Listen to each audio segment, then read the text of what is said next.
If there were chariots found in the Red Sea, it would probably have something to do with the crossing of the sea. We know that this incident occurred in the Red Sea. We can be confident that there is probably some evidence left behind there. And if this is the site of the crossing, we would expect to find physical remains of the Egyptian army on the seabed.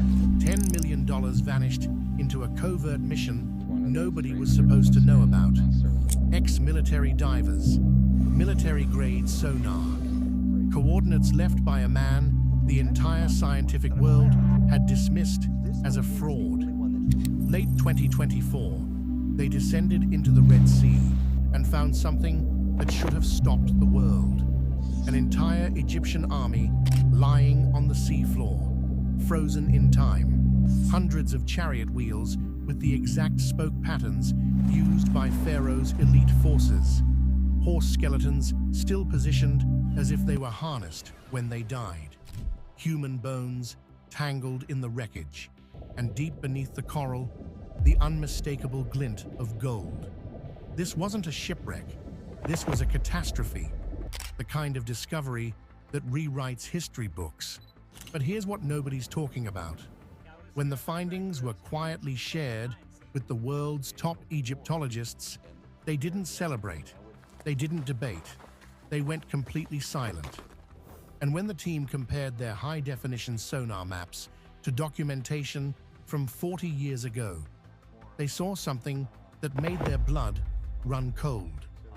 Large sections of the debris field were gone, not eroded, gone, with drag marks on the seafloor where heavy objects had been pulled away. The evidence is vanishing, and someone doesn't want you to know what's down there. Here's what you need to understand about this expedition. This was not some university-funded research project that would end up buried in an academic journal nobody reads. This was a covert operation, privately funded to the tune of over $10 million by backers whose names have never been released. The team assembled for this mission included elite deep-sea divers, many of them former military, underwater archaeologists who had grown frustrated with the politics of their field, engineers operating technology that most research teams can only dream of accessing. We're talking about advanced side-scan sonar, capable of mapping the seafloor in extraordinary detail. Military-grade remotely operated vehicles fitted with high-definition cameras that could capture footage in the crushing darkness hundreds of feet below the surface. Hypersensitive magnetometers designed to detect metal beneath layers of sand and coral. This was not amateur hour. This was a surgical strike on a mystery that has haunted certain researchers for over 40 years.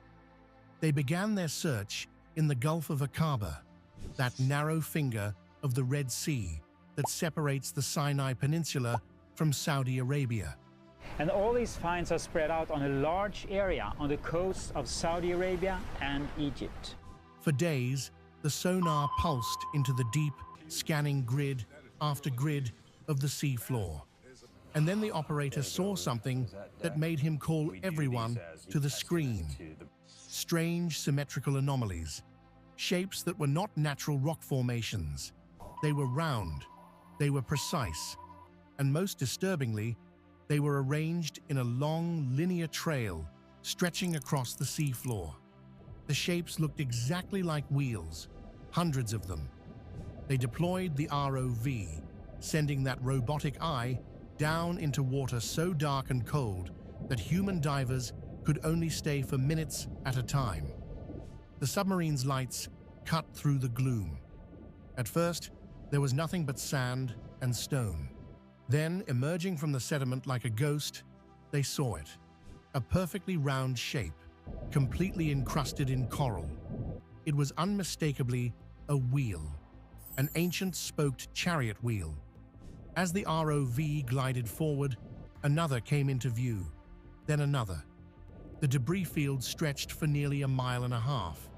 This was not a single accident. This was a catastrophe.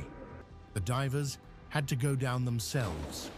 What they saw when they reached the bottom has been described by members of the team as overwhelming, even terrifying.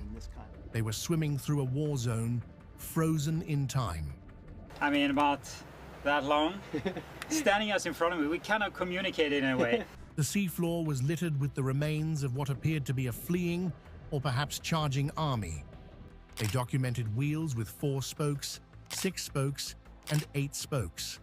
This detail matters enormously because these specific designs match exactly the different types of chariots used by the Egyptian military during the New Kingdom period. The 4-spoke wheels were older models. The 6- and 8-spoke designs were the advanced, high-tech stable platforms used by elite warriors and royalty.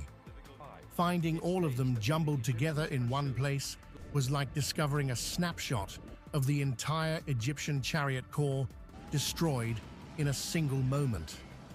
But it wasn't just wheels. They found twisted metal fragments that appeared to be axles.